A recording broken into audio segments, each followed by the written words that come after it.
we in a holding pattern until the election? Joining me now to talk more about that, Paul Christopher is head of global strategy at Wells Fargo Investment Institute, and Andrea Romhild is investment manager at Aware Asset Management. Welcome, guys. So, Paul, what do you do with stocks here? How much of the weakness that we've seen lately is COVID-related? How much could be about election uncertainty? What do you think?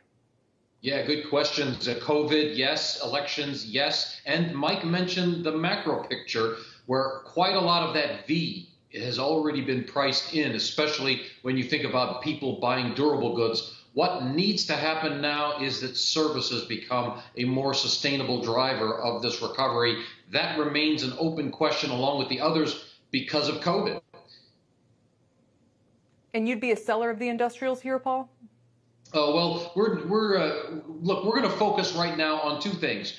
One is that a lot of investors have cash. A lot of our clients still have cash. And we still see good opportunities in the tech space and the tech-related space. So IT, communication services, healthcare, and consumer discretionary. We think those are places that we want to be heavily invested in, and moving cash in slowly on an incremental basis, dollar cost averaging here. We're starting to see, as you alluded to earlier, some signs of a reflation trade, but we've already also seen several false dawns for reflation in May and into June, then again in August, then again in September. And there's just so many uncertainties out there right now. Our best advice is focus on tech.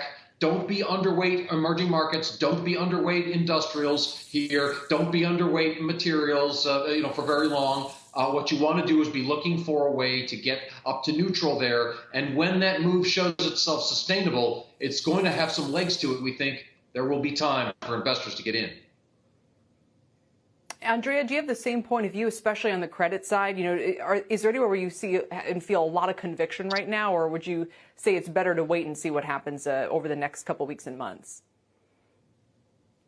Sure, we definitely still like the stay-at-home trade. I think that's along the lines of many people out there right now. As we saw the sell-off yesterday and a pullback, that COVID's still sitting around. We're going to continue to have, that trade on, and until really COVID's gone, you're going to continue to have this bumpy ride. We also really like the triple B space in the credit market. We see a lot of value there, especially compared to the A's. That part of the curve is really tight. We like the triple Bs.